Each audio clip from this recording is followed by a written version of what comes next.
Peeps, welcome to another video. Today I am going to be attempting to make my Zimmermann dress of dreams. I have had this picture pinned for a very long time. I absolutely love this dress. I love the colour of it, I love the shape of it, don't like the length, but apart from that I think this dress is absolutely gorgeous, and one of the things that makes it stand out is the level of trimming that has gone into this dress. There is a lot of trim in here. Now, I'm not going to try and recreate this dress identically. I'm going to use it as inspiration and a jumping off point. The very lovely people at Lady McElroy have given me 5 meters of their blue Parrotdise Riccardi lawn, which is a slightly heavier weight viscose, and it's absolutely gorgeous. What I will be making with this gorgeous fabric is the McCall's 7537. This is a pattern that I do have a sew along for. It's a pattern that I have added on a different type of skirt, and there is a tutorial for that as well. Both will be linked in the description down below. I love that dress, and I always thought it looked very Zimmermann. I have done ones with bias binding as trim. I have done ones with the ruffle and no bias binding. This time I'm going to be using what technically edging lace. So I had this fabric which I cut apart into strips of cotton lace. I think it's cotton. It's really thick. As a fabric it just wasn't going to be appropriate for the type of dress that I wanted to make for it, but I found out that if I cut it apart it didn't fall apart, so I spent a good 7-8 hours chopping apart 7 meters of this fabric, and I've ended up with 9 strips of this trim, so I have 63 meters of this trim. Now I am going to use the little dots, and I'm going to cut those off and cut this apart even further, and I'm going to use the little dots as edging trim, and I have double checked and they don't fray and come apart when I do that. So I need to sit and get at least one of these chopped apart ready to be used as insertion trim, because my goal for today, day one, is to get the bodice made. I don't know if that's going to be biting off way more than I can chew, but I'm hoping that I can do it. Shall we find out?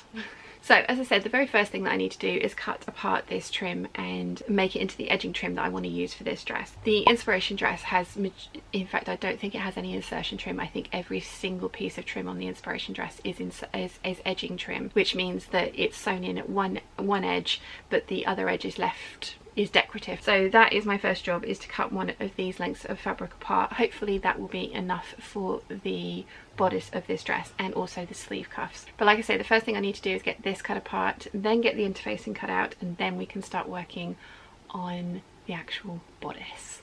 Let's go. Okay, so I need to make some alterations to my McCall's 7537 pattern for the changes that I want to make for the Parrotdise dress. The biggest change that I want to make is to the sleeves. I love the sleeves. I use these sleeves and smoosh them onto loads of different things, but I want to try some shearing at the cuff, so to make like maybe a 4-inch, I'm showing it to myself, not you, so maybe like a 4-inch cuff with then a ruffle on the bottom. Now the sleeve at the moment and the ruffle on the bottom is going to be about 1 inch wide, and it's going to have the trim around the bottom of it. I think that's going to look nice. I think. I can always cut it off if it doesn't. The thing that I'm going to do is I'm going to trace out the sleeve that I have got at the moment. I've already elongated the sleeve by 2 inches because the original pattern it came to about here, and I like it to come to my wrist. As I say, I want a little 1-inch cuff along the bottom as well, and I want the shearing so that I can pull it up and wear it up further up my arm if I want to, or have it at my wrists. So I'm going to retrace the sleeve, and then I'm going to add another 2 inches of length, so 4 inches in total. I think that's going to give me the look that I want, and as I say, if it doesn't work out I can always just trim that excess fabric off if it doesn't come out as I imagine that it's going to, but I think it's going to look nice. The other alteration that I'm going to make is to the front band. I find that it gapes away from my body just a little bit, to the point where the original dress I wasn't actually going to put the lacing in, but I found that the dress gaped that little bit that I thought that the lacing actually helped like eliminate that problem. So let's get this traced, get those 2 pieces traced, the sleeve and the front band, do those little alterations, and then we can move on to cutting everything out. Okay, so as I mentioned, I needed to tweak the neckline just a little bit, and this is my original pattern piece and this is my tracing of the original. And as I say, I have traced this out again because I don't, if I alter this one and it doesn't work, I don't want to have to get the complete tissue paper out of the original pattern to retrace just this one piece. This is my tracing and it's going to be the one that I alter. I have marked in the seam allowance on this outer edge. This is the center front, this is the neck edge here, and it's around this sort of area that I'm finding that I'm getting a little bit of gaping. Now the Parrotdise dress, I took 1/2 inch out and I still ended up with a tiny little bit of gaping on one side. My body is asymmetric, one side is larger than the other. What I am going to do is take out 3/4 inch from this one, and I think that's going to work really well for my next iteration because I will be making more of this dress. As I've mentioned, I've put in the seam allowance on this outer edge. It's kind of like this area where I've noticed the gaping. So I am going to draw a line, just arbitrarily draw a line, and then I'm going to draw another line or another mark 3/4 inch below that. So there's a 3/4 inch measurement between those two lines. So I am going to use the kind of hinge method. So I'm going to snip up to, but not through, my line up to the seam allowance on one side, and then snip through the line up to the seam allowance on the other side, and I've created a hinge, as it were. So I'm going to take this edge and make it meet up with that 3/4 inch mark that I've put in down there. So we're adding a little wedge back here, but it is tiny. It is, let me just tape this down, too much tape. Try this again. Right, so hinge it so that the edge, the bottom, this corner here of the top of the top line is going to meet up with that 3/4 inch line that we've made down there. So just tape that into place. And as you can see, that has opened up a tiny little wedge there, but we are talking just over 1/8 inch. And this edge here is that you're going to sew this into is slightly forgiving because you do need to stay stitch this edge to make it fit. So having that extra 3/16 inch there is not going to be the end of the world. But you can see here we have kind of made it into a bit of a jog. So I'm going to take some spare paper, stick this down. So we're just going to fill in that gap there, and we're going to kind of smooth that off, and we want to smooth this edge off as well, like that. So use some tape, tape that down, and then we can cut this out. And again, I've got no idea if I'm doing this correctly, and I use that in the loosest term possible because the result worked for me and I liked how the result looked, and that is what I'm concerned with, is does the end result work? Then however I get to that end result is the correct method, as it were. So I'm just going to make a note. 3/4 inch wedge removed.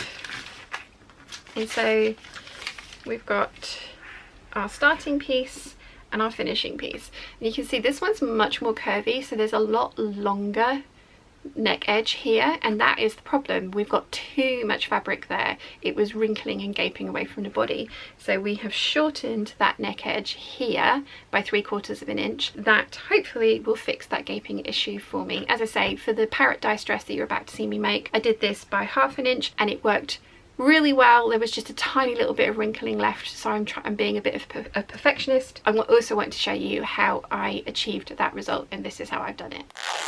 I know you guys love seeing the insides of my clothes, and I thought I would show you this one. The original pattern isn't lined, which is totally fine, and you just end up having to hand finish this particular edge here all the way around. The pattern would have you overlock that edge or finish that edge or just leave that edge raw. Last time I turned the seam allowance under and slip stitched it into place, and going forward from there I have fully lined my bodices. So the first thing that you do is you sew up your front band according to the pattern, then you sew up the bodice, so the 2 front pieces and the back piece. If you're adding in a lining, you'll do the same with your lining pieces, and you then sandwich your front band between your outer and lining pieces and stitch around that. Once you've got this edge sandwiched between your outer and lining fabric, you then treat the top of the dress as one piece. You put the gathering stitches in here through both the lining and the outer fabric at the same time, and then you attach the midriff pieces. Now the midriff pieces in the original dress are lined, so the sew along and the original pattern instructions are perfect for that. I've been experimenting with the trim and I think I prefer the method of top stitching it on. This is stitching it into the seam and then covering up one of the edges, and because it's quite narrow, let's find another end. So yeah, because it's quite narrow, it's not like true insertion trim, because obviously I've chopped this lace fabric apart. So I think I actually prefer it with the double edge showing rather than just the single edge. I think it looks better. I think this is the method that I'm going to go for, which makes it a lot easier because I can just top stitch it on going through that centerpiece there, but I will probably have to baste it first to make sure that everything properly behaves itself and stays where I want it to be. Sorry about the background noise, there's lots of work going on in the front garden. But yeah, I think I prefer this look to this look. I have got my bodice together, which actually went a lot quicker than I was expecting it to. Not sure why I thought this insertion or trim was going to be so problematic. As I say, I'm not doing it the standard way because it's not a standard trim, but I really like how this looks. I think on the back I might need to clip into some of these dots because it is kind of pulling away because of the circumference that it's going around, but I will press it and see if that helps. So now I need to decide, do I want to put trim around the waist? I think I do. The inspiration was trim all over, wasn't it? I think this is the right way to go. So I'm going to get this in. The other thing I need to bear in mind is where the zip's going to go. So I think I'm actually going to start the trim a little bit further in and just make it so that there's no extra bulk where the zip will go. I think that will be the ideal way to do it. So yeah, going to just start about 5/8 of an inch in because the zip goes in 5/8 of an inch. Yeah, that's the plan. Doing that.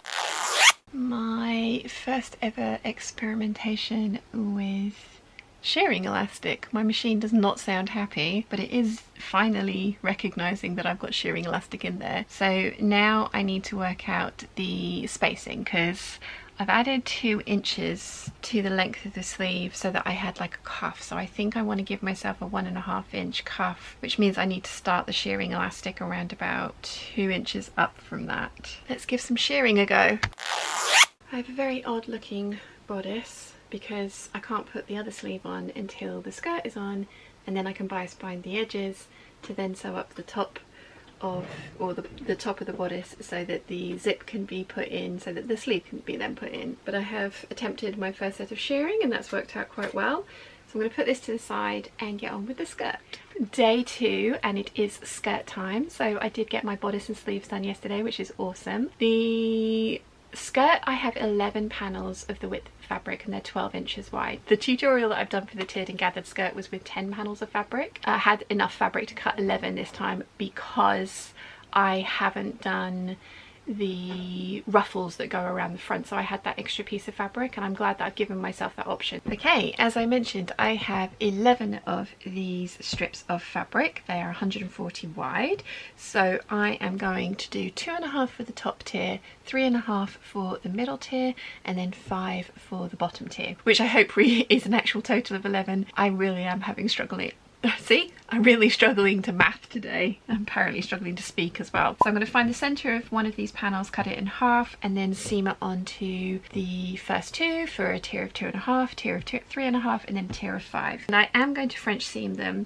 The edges of this fabric have kind of been overlocked, but because of the tearing that I did to get even strips, and I do tear my fabric because I find that I get much more even strips that way, some of that overlocking has been pulled out. So I am going to French seam because I just like that finish and it will be much neater in the long run. So I'm going to get that done Then I can get the gathering stitches put in, and again I'm going to, because these are really long lengths of gathering, I'm going to find the center points and gather up to that center point, break the stitching, and then gather the second center point. And again, there is a tutorial for this on my channel, so I will link to that in the description down below, just because so I'm not going over stuff that you guys have seen already. But making a tailored and gather skirt is easy, it's just lots and lots of repetitive steps. So I'm going to get that done.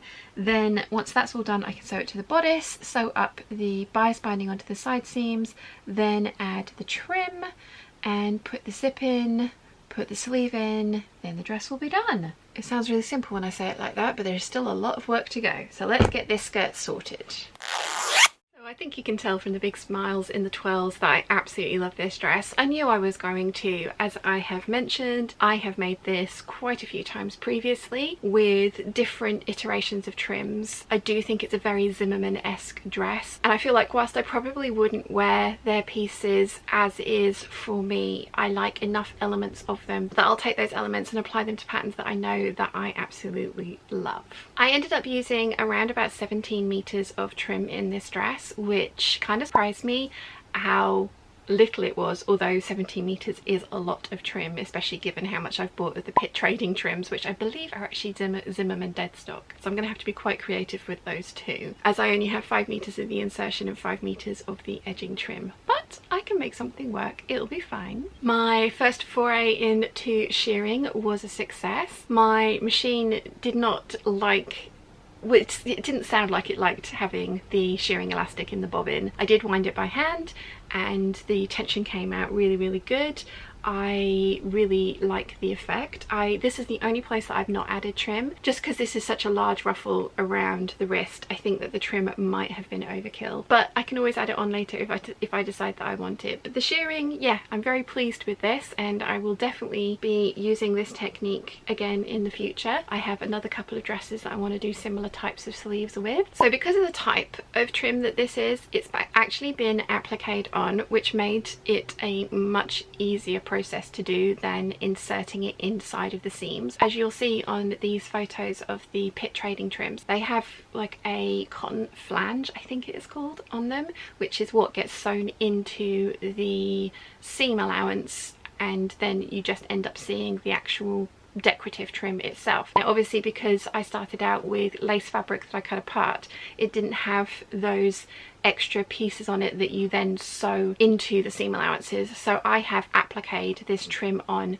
all the way around every single seam that it's been applied to. That was easy, and easier probably than the insertion trim, especially given my penchant for French seams. Getting my head around when the insertion trim was meant to be inserted so that it was enclosed in the French seam. I think it would have been easier doing it than thinking about it. I'm definitely one of those people that, like, I figure things out as I do them, so I'm sure it's totally possible, and I will need to work it out for those other trims, as I say. But with this one, it was literally just appliquing it on. This trim has like a double edge at the top. I will try and put a close-up of it for you. I was just trying to sew down the center of that line, so I had a line to aim at, and then I was trying to keep it as close to the seam line on the dress as possible. There are a few areas where it kind of went out by less than a millimeter, but there is so much of it, and this is such a big skirt and big dress that if anyone finds those areas, they are far too close. I am absolutely over the moon with how this dress has come out. I think it's gorgeous. I knew I was going to like it. As I say, I have made 3 of this particular style with the tiered and gathered skirt, and then I have made 2 of the other style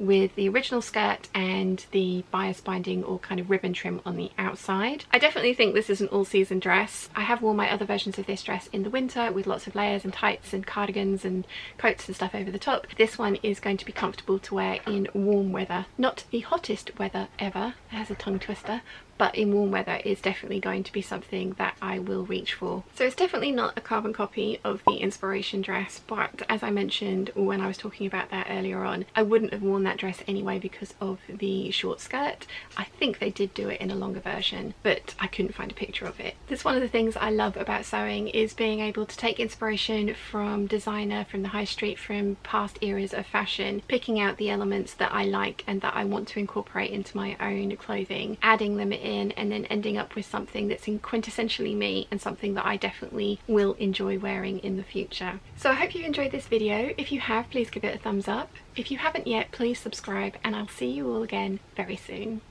Bye!